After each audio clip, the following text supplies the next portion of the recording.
Howdy, and welcome back to the Addicted Motors YouTube channel. My name is Troy, and we're going to talk about center diff locks on the LT230 today. So it's been a while since I posted a DIY / fix-it video, and it's because mostly I've been fixing it and not filming it.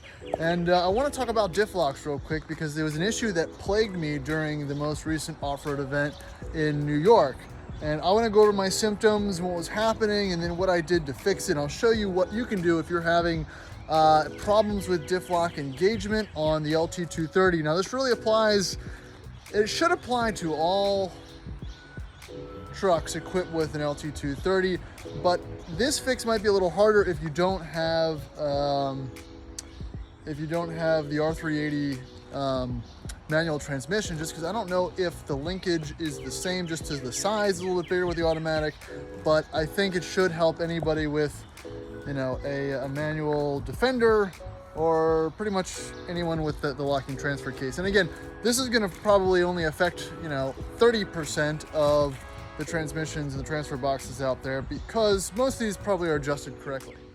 Now, if this isn't the scene of your average DIY weekend warrior, then you're on the wrong channel. It's when you get frustrated with something, you take it all apart with the obvious potential risk of it not going back together correctly, because it is a almost 30-year-old vehicle that has been probably trashed over the many years of continuous off-road use. But let's go into my specific example, and you'll want to stay tuned because this did actually completely fix my issue. So let's talk about this. So the first thing that was happening to me, and I'll pause here and I'll drop a clip of showing what was going on with my truck, doing some hill climbs and whatnot. Basically, the center diff lock was not engaging. I thought it was engaging, but it was not engaging. And it really left me with basically only front wheel drive and really no power getting transferred back to the rear tires, which was very unfortunate when there's lots of steep, muddy climbs.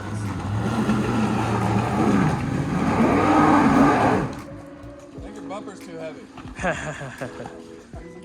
So yeah, basically, I thought I was in diff lock. I was not in diff lock. I thought I'd popped out of diff lock, but it looks like I was never even close to being in diff lock to begin with. Also, the indicator light on my dash had unplugged, so I wouldn't even know if I had it in diff lock, whether or not it had popped out or not. So that's the first problem. So let's go into the diag steps after that. So my first indication that something was awry was the fact that my transfer case selector switch was a little odd. All right, now if you've been in a lot of discos and classics that don't have a Borg Warner, you will see, well, if you've been in both, I'll kind of explain the difference. With the LT230, you can shift the transfer box selector switch over to the driver's side in the US spec model to engage diff lock in both high and low. The selector usually sits off a little bit to the right. It's kind of got a little hang to it, and then you push it over that way, slap it over to engage that diff lock. You'll hear a little clink sometimes, and your indicator light will come on. That wasn't happening to you. My first concerning factor was the fact that the selector switch was sitting vertical. It was sitting kind of up and down, like in a Borg Warner or a transfer box that was not equipped with a center diff lock. So this switch, you know, it's kind of canted over to the right slightly. It wasn't like that before I fixed it. It was just kind of up and down, which had me worried, thinking maybe someone had replaced the transfer case sometime and it didn't even have a diff lock. So that was the first issue. The second issue is when I would try to put in diff lock, it didn't really do anything. It didn't really want to go over. And I checked the linkage. Linkage was moving inside the selector. It was moving. The linkage itself, after climbing on the truck, wasn't moving. So that's where I, kind of had some suspect that there was more than one issue. So this next part's going to be kind of hard to film, but I want to let you guys visualize it because I had to do a lot of research to visualize the selector switch movement, kind of from feel and from under the car, just because you don't have that vantage point or that access as you would do in a Defender.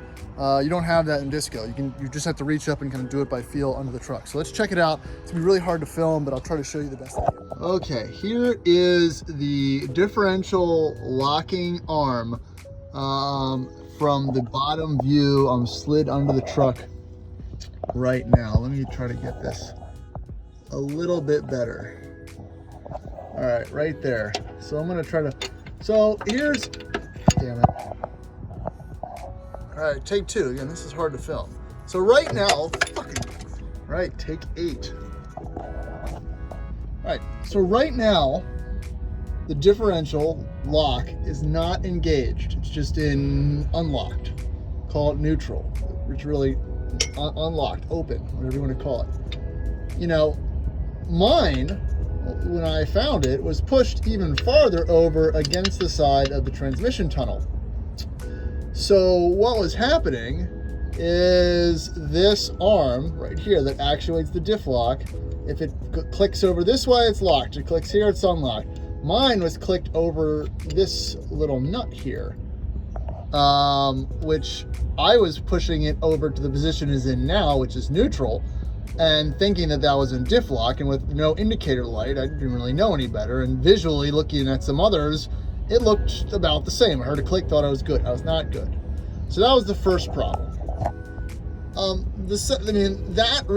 That discovery took me a long time to realize, because after I got the plugins right, they're up here, they're just kind of sit back. It's just a couple of electrical connectors that sit in and probably, you know, sense when the pin drops for the proximity sensor or whatever it is for the diff lock. So once I realized that was happening, I set this arm as it is. And next, I'll show you what you need to do to fix the problem. So remember, you can get a 13 wrench and turn the top of this nut up here, and it will turn it, you know, clockwise, counterclockwise to lock it, clockwise to lock, counterclockwise to unlock it. And it's just a nice smooth motion. I'm not going to do it now since I have it all set how I want to, but that'll give you a little something to play with. So this arm was out of adjustment, and this is where my problem was. So I'll show you what you have to do next. So what was going on with mine is this little arm right here that positions the lever. Let's call this the lever. Call this the arm. It was too close to the side of the transmission, and it wasn't allowing the arm to pivot enough to actually engage the locker. Actually, it was not allowing the truck to fall into diff lock neutral. So what you have to do is take this little pin off, take this clip off, take out the spacer, also undo this top nut, and I'll show you how to get to that in a second. Loosen this retaining nut here and unscrew this little eye hole, all thread with the eye hole on it, towards the passenger side of the truck. So you want to loosen it so it comes farther away from the side of the transmission tunnel. That will position the arm or the lever arm better to allow the lock to work. So I pulled out, see the threads there? I think I pulled mine out about 8 or 9 threads, almost all the way out, and then played with it a little bit before I tightened everything back up to ensure it's the correct position. So that's what it was. This was all the way screwed in towards the transmission, and it just wasn't allowing the arm to push the mechanism over enough to actually lock the diff lock in place. So to allow the top of the arm to come off, because again, I wanted to check that nothing was seized up here on the top end. Because again, I didn't know what the problem was. So, you know, I had to check and try a bunch of other things to even understand how to get there. So I had to pull the console. It's pretty easy in Disco. It's been out a lot of times on mine. Just a couple screws here, a couple screws in the console bin. Remove all the bits that all mine was loose anyway, so it just popped out. Plop this little pin here that holds the e-brake in. Oh, okay, good. I got the lock washer, the lock bit there. Okay, and then here's the other thing. So this cover here is riveted in. I just cut a hole in it, and I'm gonna put some Dynamat on top of it when I'm done, and that gives you access to the various linkages here. And just if I can grab another hand, I'll show you what I did. So the first thing I did was lube all this up. This is just the top view. So you're gonna have to disconnect this screw from the linkage arm to allow it to come off of that little retaining eye hole. So you just unscrew that, keep it together, and tighten it up. Mine was a little bit loose, providing a little more slop, because the more slop you have in, the less leverage you have to actually move what you need to move. So that access was needed for me to better understand what was going on up here. So I'll put that back together, button it all up, and put some Dynamat across this bit to better seal that from noise and whatnot. So that'll be the next phase, putting that back together, and then I'll show you what the correct actuation and what should happen when you put the truck in difflock in a second.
All right, so we got her all buttoned up. It took a little longer than I thought. That e-brake's kind of fussy when you're trying to get the, I forgot that, damn it.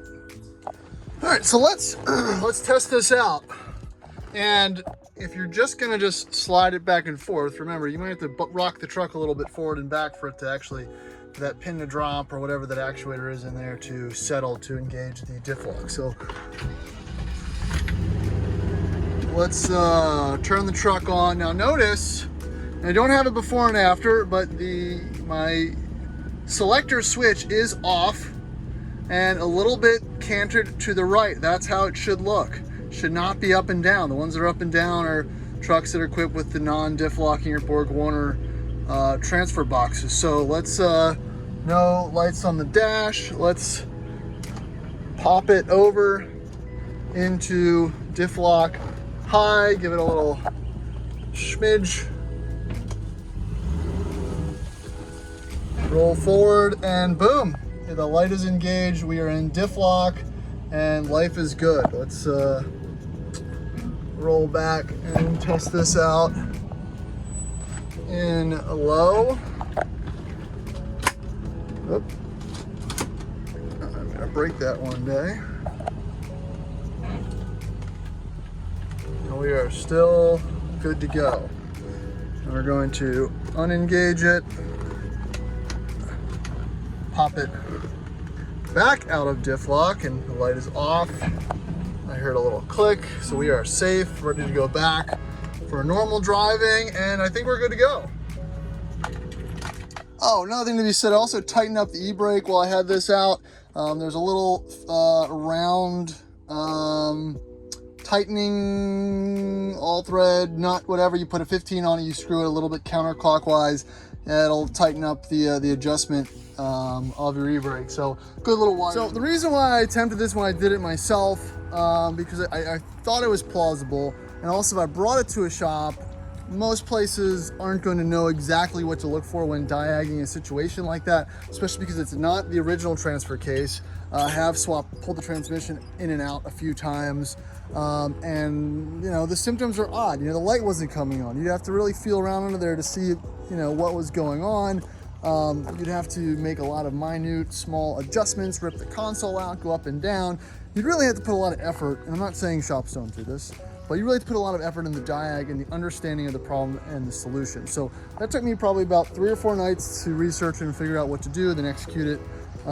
So yeah, you know, like everything else, some things are not as terminal as you think, but I'm really glad that I put the effort and the time into figuring out what was wrong here, because it was kind of disheartening having built this truck from, you know, basically a salvaged piece of junk, no transmission and everything else, doing all the little fixes I did, and then still having issues off-road that it should have been absolutely no problem climbing some of the obstacles and doing the things we should have been doing. And it really was only upon reviewing the footage and whatnot that I realized what the issue was, diagged it, and now hopefully it's fixed. So really pumped about that. If you like this video and it was helpful for you, please like, subscribe to all that fun YouTube stuff.